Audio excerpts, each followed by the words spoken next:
Ladies and gentlemen of the Projectbodybuilding.com audio and visual radiance, welcome to episode 5 of my Q&A. I'm Skip. If we have any deer behind me, distracting, walking back and forth, or just eating the pumpkins that we leave out to feed the deer, the elk, that sort of thing, figuring they might as well eat them instead of us throwing them in the trash, I guess.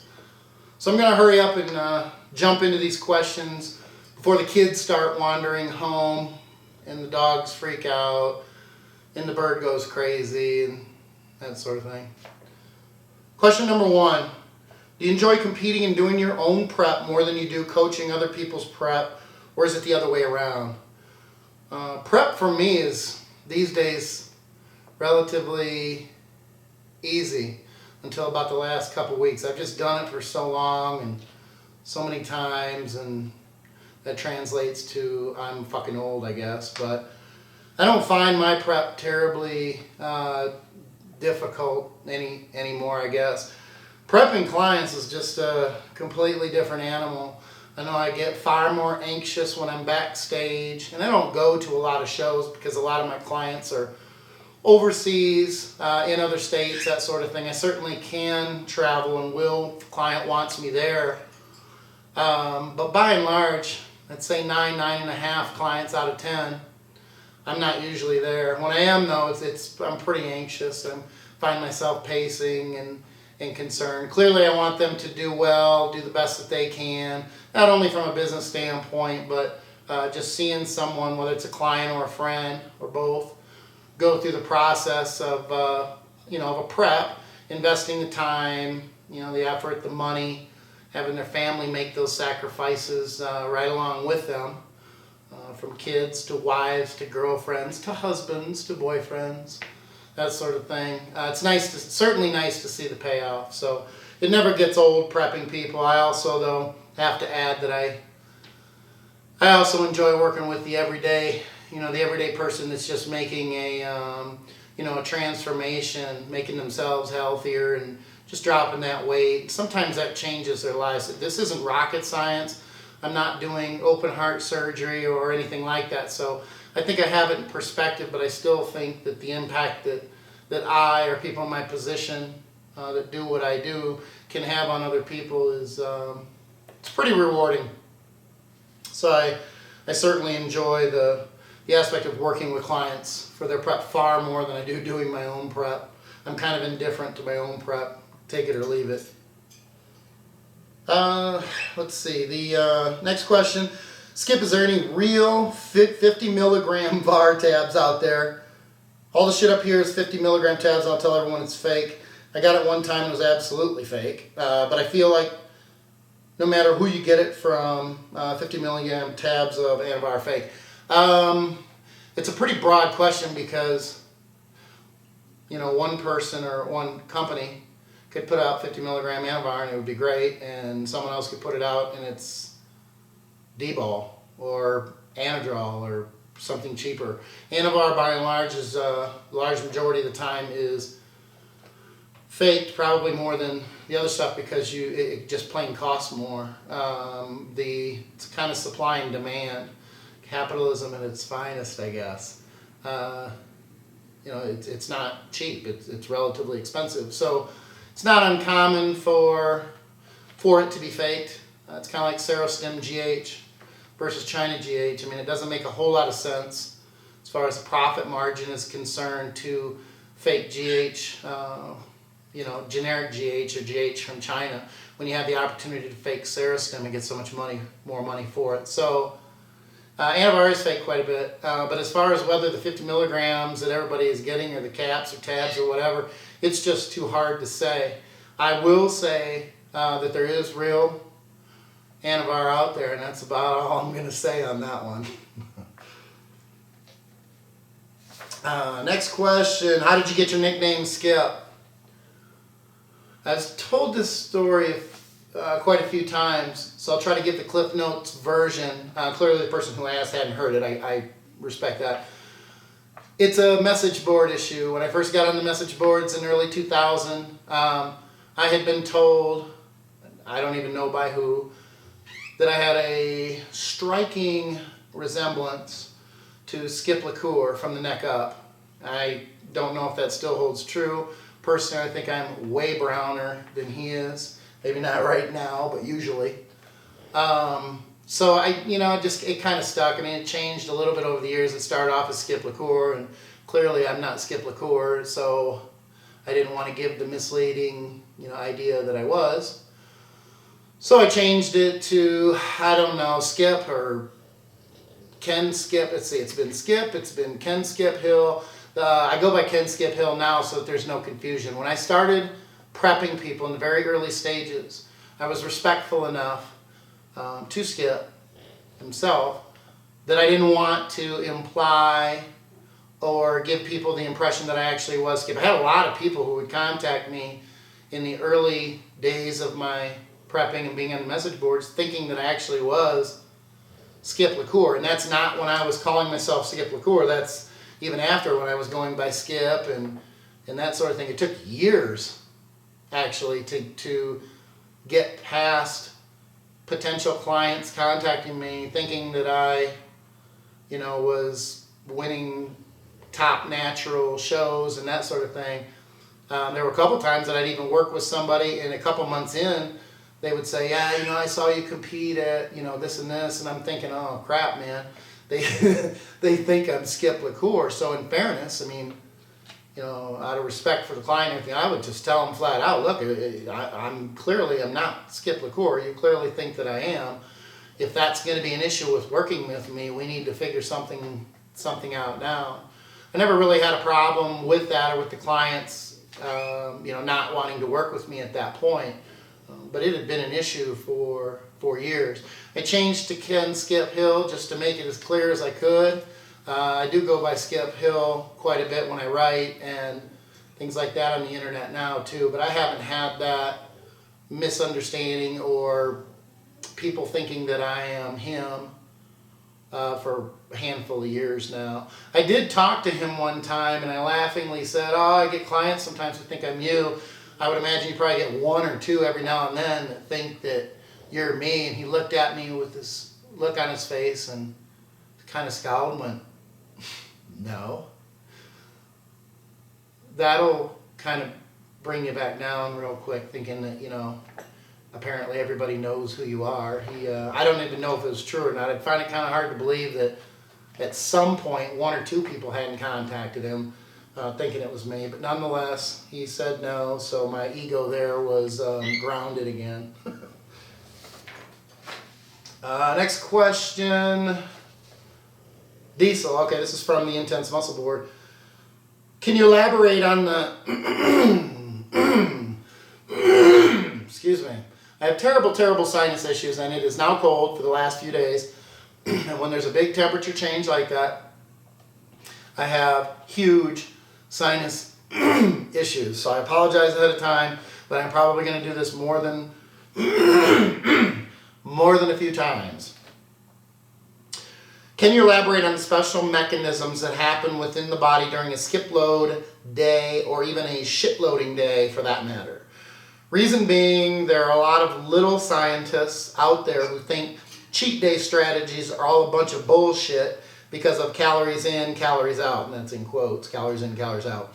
They think that if you get way over your caloric maintenance for one day, you'll store XY amount of calories that doesn't fit into your glycogen stores immediately as body fat, etc. Obviously, that's not the case at all, as many competitors cheat with upwards of 10,000 calories in one day and still lose a lot of body fat because they deplete their body hard again during the next week. This is a big question with a big answer. I'll try to keep it as brief and concise as possible. I'm going to be completely honest because that's me. When I'm asked a question that I either don't know the answer to or I'm not clear on the answer, and the reality is I am still trying to figure out what the hell actually does happen with all those calories. 10,000 is a good example. I mean, not a lot of people can take in 10,000 calories a day, but I've worked with, thousands of people, and there are some that can get there. If not, you're at, 6, 7, 8,000 calories. I mean, some people are over 10,000 calories for that matter. So it isn't a calories in. When it comes to skip loading and being depleted and dieting, it isn't as simple as a calories in, calories out game. I appreciate the reference that the guy makes here to little scientists. And I don't want to pin anybody down or point at them and overgeneralize, but the reality is that there's just a lot of arguing and a lot of bullshit that goes on social media and in the industry and that sort of thing with people who just don't know their ass from a hole in the ground. You cannot agree with skip loading. You cannot agree with a lot of different dieting methods these days that are out there. That's fine. But I've been around with this concept just way too long, and I've proved it with too many people that if you're arguing against it, you may believe that there's a better way or there are different methods, and that's your right. I'm done arguing or trying to sell my ideology or even skip loading for that matter. It's just been too long. I've proved it over and over. I still continue to prove it. It's been around for so long that to argue it now with people who just don't know about it or aren't aware or don't want to look at it, honestly, I just don't give a shit. That's really where I am these days. I actually even avoid a lot of the message boards, other than just a few, for that reason. They primarily are train wrecks, chaos, arguing, disrespectful shit back and forth, that sort of thing. So as far as the mechanisms, to answer your question, I don't know what they are. The principle is simply this. You deplete your body of glycogen. When you're depleted, your body's using primarily body fat as a fuel source. And instead of allowing your body to balance itself out or adjust to that caloric intake and pretty much not go anywhere or progress much, or at least have your progress slow down, weekly or every other week, you refuel with a very high amount of processed carbs in the process so that they're quick, so that you get the insulin surge, so that they're stored away as glycogen, and of course those carbohydrates impact your metabolism along the lines of throwing gas on a fire, so to speak. I've used that analogy several times because I think it paints a pretty clear picture of what the carbohydrates, the excess carbohydrates, do for the diet on someone who's dieting, either getting ready for a show or just simply losing body fat. So where those calories actually go when you get up into the 8, 9, 10, 12,000 calories, it's a good question. I've had discussions with doctors, chiropractors, people that I have a lot of respect for, that I feel are incredibly well educated when it comes to the body and digestion and the body's systems and that sort of thing. And they don't have any clear answers either. There is something that I'm currently looking into now where, and I understand that people may look at this and they may think you're just absolutely fucking nuts for thinking this. That's fine. I've been called nuts, that I'm nuts, and called stupid, and I've pretty much been called everything, if I think about it, at some point in the industry for the last 30 years. So I really don't have much of a problem throwing this out because I do believe that this is the case. I do think that all the calories you take in, and I'm just going to focus on the skip load day, not anything else, not regular dieting or off-season or anything else, but just when you're depleted, the body is in a different mode. And when you do dump excess calories on your body, macros, things like that, I believe that, quite frankly, they're not all digested and they're not all used. I think that the body passes calories and macros and essentially misses out on some of them because the body just simply can't keep up with the influx of food. The next question might be, if you believe me and you think, well, there's some merit to that, Skip's not just a dipshit. First, I'll say I appreciate that. Second, the question may be then, why take in all that food? And the reality is you would take in that food for a couple reasons. Number one, you can't be sure what those numbers are and what your body is using. So in typical bodybuilding fashion, more in this case is better. Because if you don't take in enough and your body needs more, then clearly you're not going to get the full benefit. You're not going to get the full benefit metabolically from your muscles filling back up with glycogen, things of that nature. So you're erring on the side of taking in more and letting your body decide what it needs, how much it needs, and get rid of the rest of it. So the other component that I think is equally as important is, look, when you're dieting hard and you're prepping, this isn't the go-to reason, but it's a little side benefit. If those calories aren't being used, or they're not all being used, I mean, why not eat them? I mean, logically, why the fuck wouldn't you eat them? That's like saying you have a chance to have high carbs here to make sure that your body is running metabolically at its peak, keeping your body from, not only keeping it losing as much body fat as efficiently as possible, but holding on to muscle tissue so that you can actually be in a anabolic state, taking in these higher amount of calories and benefiting from the increased strength and fullness and, for the few days after the load. But just to eat, if nothing else, if everything else were equal, you would still get a break psychologically for those hours of being able to eat and being satiated afterwards. You can watch the video and you can listen to me talk and say, I don't need that. I'm just so hardcore that I'm just a machine. I'm a hardcore machine. I flip a switch and I just do whatever it takes. I am disciplined. I am a bodybuilder. That's great and everything, and that sounds real nice, and we're all convinced that you're so fucking hardcore. But the reality is, human nature says that if you have the opportunity to take in carbs and be satiated and not be a complete fucking asshole around your family and your friends and at your job, you would think you'd want to take advantage of that as well. Again, it's not the main reason, but it is a side effect. So those two things, those are the things that I think are the main components, and I'm looking at more now, trying to find, it's not easy to find, trying to find more information on the passing of calories and macros that just simply aren't digested because you're slamming your system with nutrients on a load. And it's not necessarily just skip loading. It's a cheat day. So if you think that, my goodness, it's not healthy and that's not great, you're overstressing, everybody has a cheat day. Anybody who's anybody right now and is known in the industry for prepping people and has a good reputation of getting people into top shape, they're using some form of a refeed, skip load. Clearly they're not going to call it a skip load. There's more than a few people using high carbohydrate refeeds, processed carbs. I constantly see the pancake, reference, and, Pop-Tarts and that sort of thing. And, I don't have a copyright or trademark on, using pancakes or anything else. I didn't reinvent the wheel. At the same time, my protocol has been around for a long time and it is quite popular. So I think that, we all kind of learn from each other. There are certain, there might be something that I have seen another guy do that I think, wow, and I put that into place with myself. I said, that's a great idea, that's a great method, I'm going to use that, or I'm going to use part of it.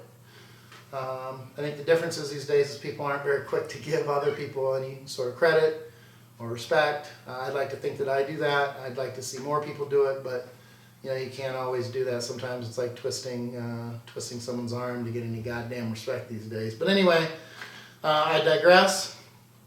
I'm going to get on to the next question here. Hercules from Intense Muscle. Krispy Kreme or Bojo's Pizza? It's a tough one because my first response would be Krispy Kreme, glazed, cream filled, unless it's around Halloween, and then I would go with pumpkin spice. I'd pretty much go with anything they had. Anyway, but on the other hand, we have, I'm going against family if I go that way, because my 16-year-old daughter is now a host at Bojo's here in Evermore, where I live, Colorado, small town up in the mountains. So, I'm going to say they're both equal. Bojo's, I have dieted on, actually, or I have skip loaded on for 2 shows in 2010. It actually worked very well because they do offer, this is Colorado, you can get anything gluten-free here. It's a very, very healthy area.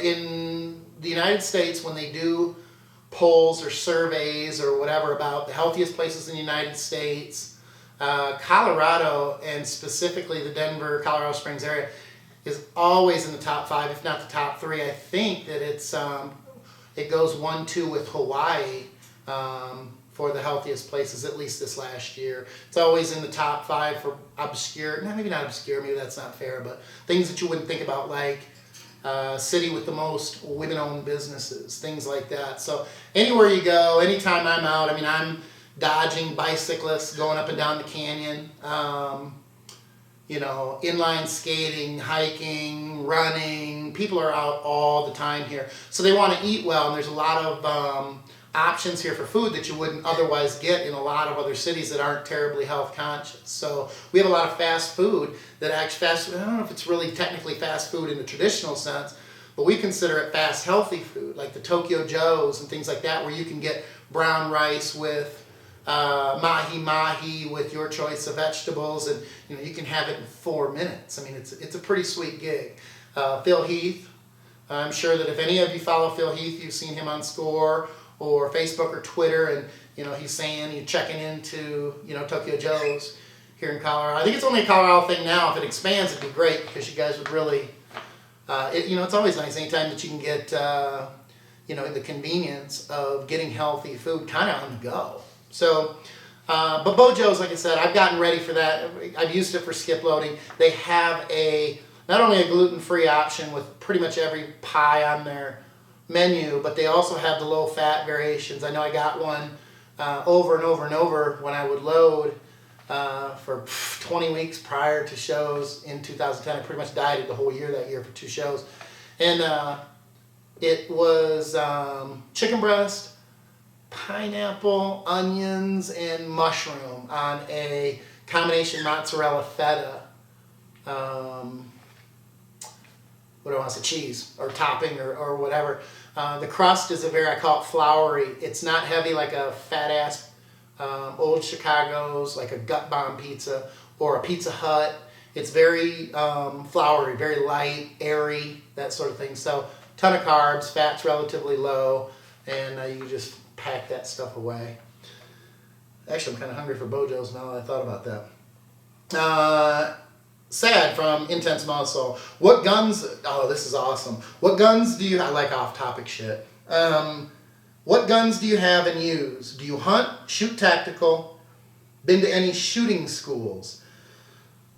Let's see. Well, I have not been to any shooting schools, but I do have a friend that is, well, I have a couple friends actually on the Aurora Police Department. It was the Aurora Police Department that responded to the theater shooting here, you know, a couple years ago, and you know, I think nationally most people have heard about the Aurora Police Department. Anyway, we've had more than a few issues here. So my buddy, the one guy, used to run the range for the Aurora Police Department. So I would go out there and you know, he would help, he would teach, that sort of thing. So it's kind of a nice little, you know, privilege that I feel that I get a little extra instruction and a little better instruction than most people do outside of police officers and people who are just, I don't know that I would consider myself a gun enthusiast. I mean, I'm not big, I'm not taking as many classes as I can. I don't have an arsenal here like a lot of you watching the video may.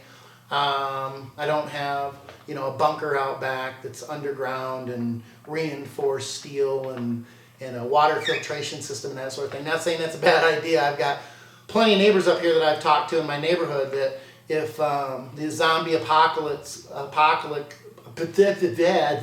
try it again, the zombie apocalypse were to happen, or some sort of, you know, martial law, government coup, economy collapses thing. I do have neighbors here that we've already talked about getting together, and you know, we've got a bit of a plan, that sort of thing, which is kind of cool. But the guns that I have, I'm a little limited. My wife has, both my wife and I both have our carry conceal permits. My wife doesn't usually carry unless it's around the holidays or there's extenuating circumstances where she's going somewhere, she doesn't feel like things are right, that sort of thing.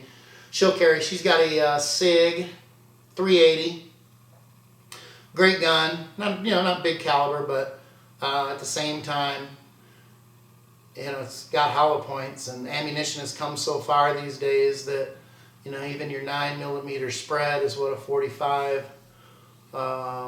used to be.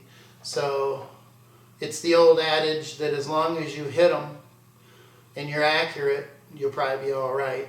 I'd like to see her carry bigger, but it is what it is. I'd rather she carry a 380 and be good with it, especially with such a reliable gun like a SIG, than to not carry anything at all. So I carry a Car PM9.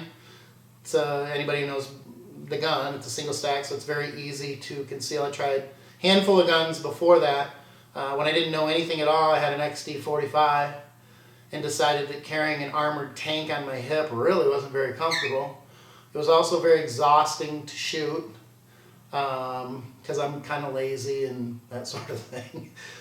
So I did get rid of that. I do have an XD9 subcompact, which was actually my second gun. After I got rid of the 45s, I thought I'd carry that.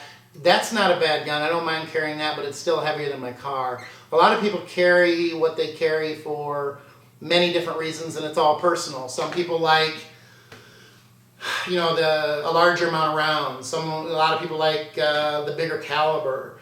I tend to carry, I try to combine those two things with the ability to conceal quite easily and for it to be comfortable. So my car fits that. I can carry it pretty much no matter what I'm doing. I mean, I can put it in if I need to. I can put it in my khaki shorts, what do you call them, cargo shorts or whatever, in the side pocket if I need to. Holstered, of course, a slip-on holster. But I do have a couple crossbreeds for my guns inside the belt, crossbreed holsters that a good friend of mine from Florida, turned me on to. So I would, prefer to carry inside the waistband, right in front, because it's easy access. But see, what else do I have? Oh, and I have my LMT. I have a Lewis Machine Tool AR-15. Love. All my kids shoot, right down to my 10-year-old daughter. I have 3 daughters and a son. They all shoot. My youngest has not shot the AR, but she has shot the 380 and my XD, my 9mm XD. Handles it very well. I think it's incredibly important that if you have kids, whether you have guns or not, they should be educated with guns. They need to understand the power. I think a lot of accidents happen with kids when they pick up a gun and are completely ignorant of how loud it is, the power behind it, and that it can literally blow your fucking head off. And I think that kids, once they shoot and they understand how to handle firearms responsibly, doesn't mean they won't make a mistake. Doesn't mean you can leave your gun sitting around. I have locked boxes throughout my house. My gun, if it's not on me, is locked. I have fingerprint locks, fingerprint boxes so that I can get to them quickly if I need to. And even though my kids understand that any gun they see ever, whether it's here or at someone else's house, is hot, locked and loaded, whatever you want to call it, I still won't leave it sit around. I understand that some people do. I understand that cops, sometimes they feel that their kids understand, they leave it sitting around. I just can't do that. I may have my kids as friends over. I may have my grandson come over with my oldest daughter, and I can't afford, nobody can afford to make a mistake like that even one time. So if anybody out there wants to shoot, you're in the Colorado area, or I travel. Sometimes I travel for shows and seminars and things like that. I know I had a lot of fun in Fargo about 1.5 years ago. Got to shoot a 50 cal at cinder blocks at about 70 yards. Just freaking awesome. They opened the back of that truck, and honestly, I don't think there was a gun or a caliber that wasn't. Actually, the AR that I have now is in the back of that truck. So anyway, those are my guns. I carry pretty much 24/7. We'll carry it to the gym, which I didn't used to do. but I just pretty much don't go anywhere without it. I kind of live by the credo that you're statistically only going to need your gun once in your lifetime. And the thought of needing it and carrying 98% of the time and realizing that my gun is in my truck or my gun is at home has to be, or probably would be, the shittiest feeling I could ever imagine. So I take it anywhere and everywhere that I can. And that might just mean to places that I'm not supposed to take it, because from what I understand, people tend to want to shoot in places that guns aren't allowed. And I'll leave it at that. When coming off a long contest prep, can you explain why it is important to then create a base point from which you start your off season, i.e. cutting back training to 3 to 4 days a week, cutting back cardio to 3-4 days a week? How should diet be adjusted from contest to baseline?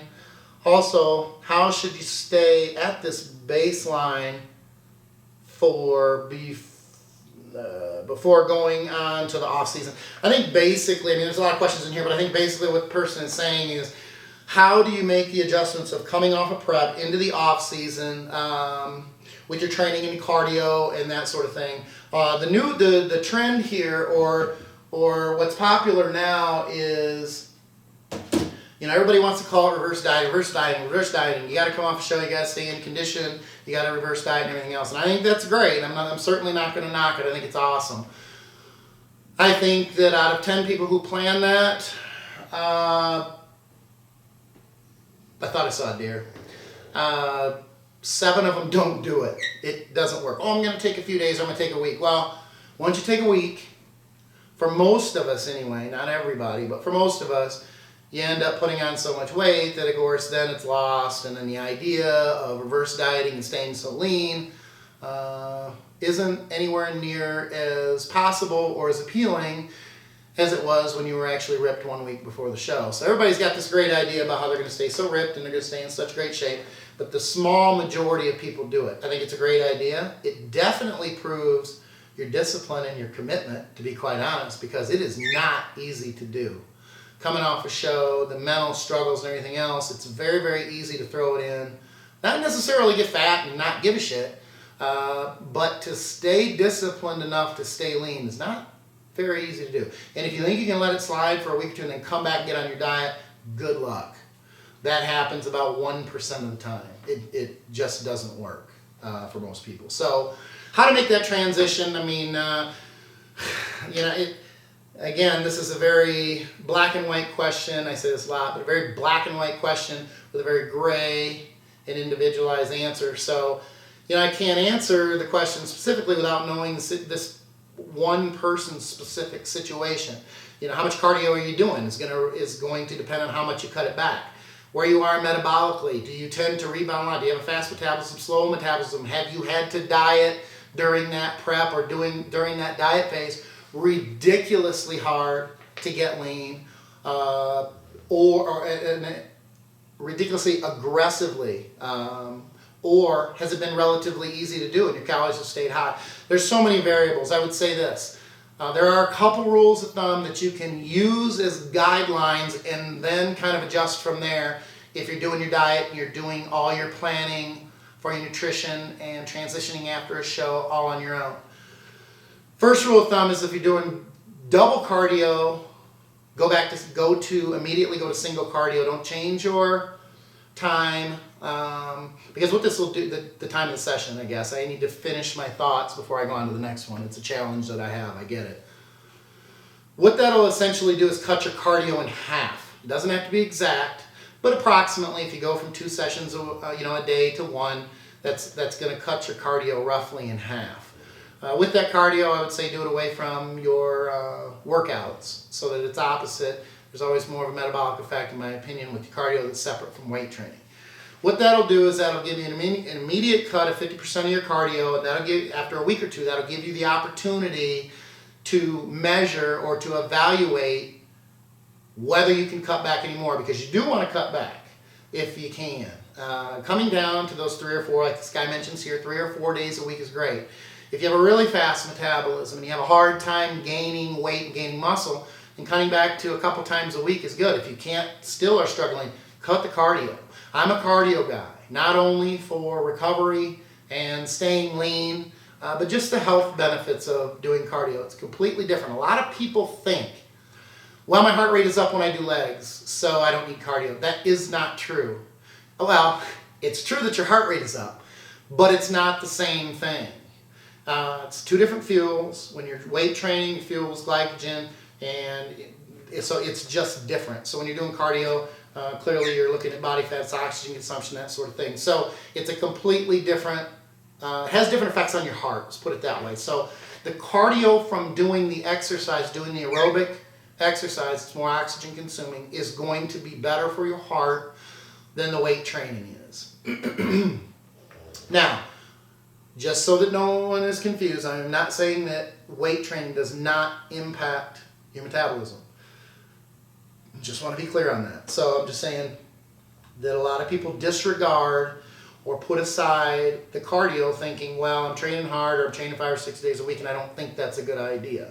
When it comes to your diet, how to make that adjustment from a diet phase to an off-season phase, again, is an individual thing, but adding in, assuming that you're taking in, a couple thousand calories a day right before the show, then adding in 500 or 600 calories for that first week or two to see how you respond is a relatively general guideline that I think is good for most people. From there, if you're hungry, and you're just not gaining any weight, or you're staying real lean and you're running low on energy, of course you're going to adjust from there and you're going to add more calories.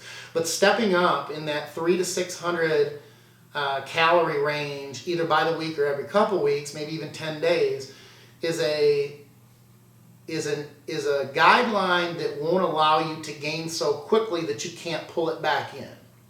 So you might say skip 300 to 600 is a hell of a gap. I get that, but I don't know if I'm talking to someone who's a 140-pound natural guy on stage just coming off a show who starved himself for 22 weeks to drop 12 pounds, or if I'm talking to a 240-pound guy who, competed at 232 and has been eating everything for 2 days after the show and hasn't really gained much weight, and his metabolism, the more he eats, essentially, the faster his metabolism gets. So there's a lot of, it's a huge gray area in there, but those are just some numbers there to at least give you a reference point as far as where to start.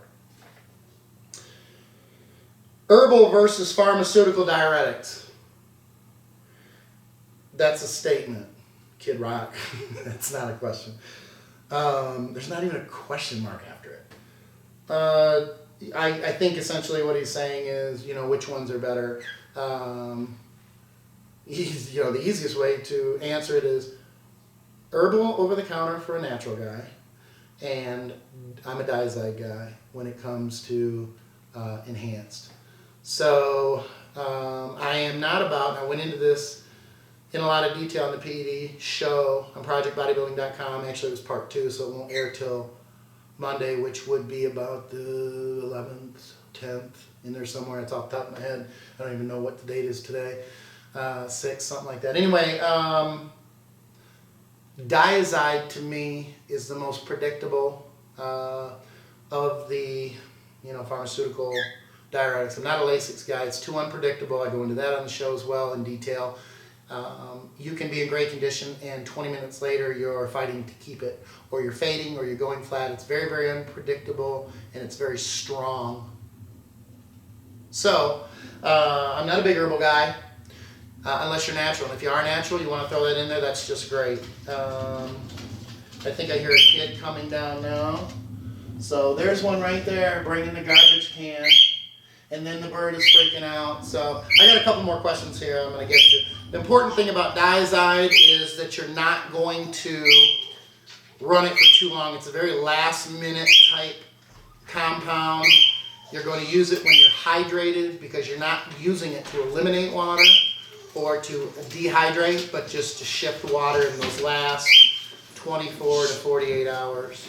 So, Reese? Yes? Can you let Fat Tulip out? Yeah, what are you doing? I am finishing up my Q&A. Do you want to say hi? Yeah. Hurry. Wait. Oh. Sorry, Mufasa, you're gonna. Okay. You can poke your head in front. Go, Mufasa. Hurry up. Or you can just continue to take your time. Sorry. Hurry. There you go. Say hi real quick. Hola, hi. Who are you? I'm Reese Hill. Are you sore? Yeah. We trained back 2 nights ago. Are you sore in there? Nope, I'm sore right here. Right, well that's not where you're supposed to be sore. I know. We have legs tonight, are you gonna go? Yeah. Awesome. Yeah. Okay, but if it's school related, I'll get to it in a minute. Scoot. Okay? Yeah. Keep the dogs from barking for me while I finish up these last couple questions, okay? Non-fitness, custom or factory bikes and why? Pros and cons. Oh my goodness, I love bikes, I love guns, I don't like bodybuilding and nutrition talk as much. Anyway, so I'll be quick. I know you didn't tune in for my thoughts on bikes and stuff like that, but custom or factory. Man, I tell you what, if I could get a custom bike to run like a factory bike with reliability, I would do it.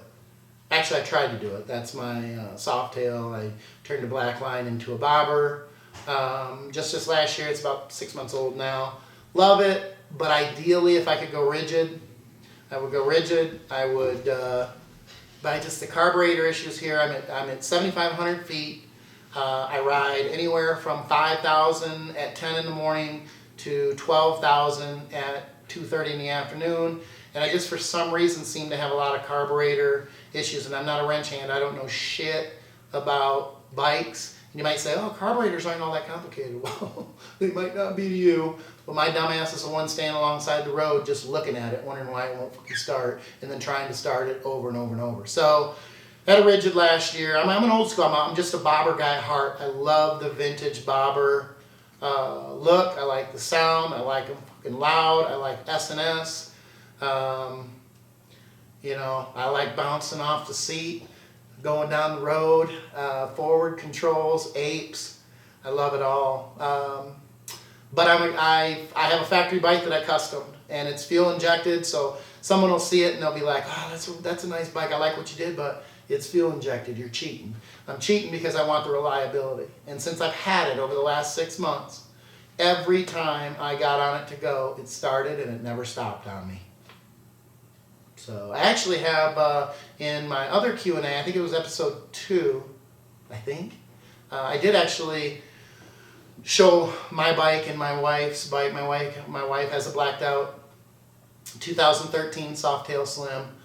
So essentially we have a lot of the same bike in the sense that they're both 103s, they're both 13s, they're both Softails, but mine is way cooler.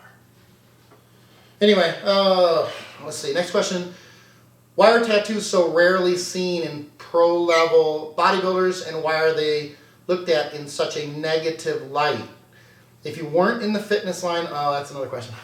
Okay, so I've got these last 2 questions here. I don't know that tattoos is necessarily seen in a negative light, at least in bodybuilding. Men's physique, I don't think as much. I think it depends on the tattoos. I think as a judge, even though my wife has a full sleeve and has chest work and everything, it's actually a really, really nice piece. It looks great, my opinion. Other people who don't like tattoos might not think that. But I think even as much as I like tattoos on women, I do think as a judge it takes away sometimes if they're really big pieces of work. I can appreciate the work, but I do think that sometimes it takes away from, it can take away from symmetry. It can take, look, let's be fair. Even in guys, if you have a big, big piece on the left side of your back and left shoulder and left arm, I have a hard time seeing the detail and symmetry from left to right in your back, your shoulder, and your arms. It does take away detail, and it is distracting. I think it just depends on the tattoo work. It depends on the physique. It just depends on how it all goes together. If you weren't in the fitness line of work, what would you see yourself doing for a career? I've always wanted to be a, surprise, surprise, actually, most of you might be surprised, I would love to be a cop. I think that that's something I've always wanted to do. I did get sidetracked initially, and I got into doing other things like working with kids, juvenile delinquents in juvenile detention and residential treatment for adjudicated youth, kids who had been sexually abused and neglected, taken out of their homes by Child Protective Services. I did that for about 12 years in 3 different states. Didn't pay very well, but I found it to be very rewarding work, and I enjoyed my job quite a bit. I think it also contributed to me as a parent being able to tell better as to whether my kids were doing fucked up stupid shit or just fucked up normal shit. So I do miss that line of work. Actually, I've been out of it since about 2006, and I have done volunteer work for the facility that I worked for the last 8 years while I was in Colorado until 2006 to try to help out. That's it used to be called the Colorado Christian Home, actually, and it then took on the name of the Tennyson Center for Children and Families, and I still think that they do incredibly good work. And even as a fiscal conservative, funding at the state level for youth needs and programs is incredibly underfunded. Just my opinion. If you don't know anything about the facility or anything about the area of work or the line of work, then you may not know that. If you work in the field, you absolutely know that. One last question here. When dieting, how important do you think it is to keep fats at 0 or as close to 0 as possible with a meal that contains carbs? Oh, okay. To keep them basically separated. I do not think it's important at all. I do know that was I think it was a pretty strong component of the DC training dieting mentality. I don't think it's necessarily bad. I don't think that it doesn't work. There are times where I get clients and myself down to such restricted calories closer to shows and closer to their leanness goals if they're not doing a show, that you may not have fat in certain meals or you may not have carbs in certain meals, but I don't do it on purpose. I don't have a rule and don't believe the rule that they need to be separated. If that were the case, foods would, your God would have made foods with only 1 macro in them. It's just not, in my opinion, food isn't made that way. The body isn't made that way. Fat and dietary fiber slow down the rate that a carbohydrate or a protein hits the bloodstream. So it controls those 2 components, fat and dietary fiber, control the glycemic index or glycemic load of a meal. So keep them together when you can. It also helps to satiate and be more satisfied after a meal. Look, that's all the questions I got for this week. Everybody's coming home. I'm going to have to cut it short because it's going to get loud and crazy in here. I think my son just rolled in. So check me out on Projectbodybuilding.com for the PED show, the second part on Monday. This should be live in a couple days and hope you enjoy it. Check me out on IntenseMuscle.com. I have a journal there going. Check me there. Intense Muscle on Twitter, Intense Muscle on Instagram, or my Team Skip page on Facebook. I'm out.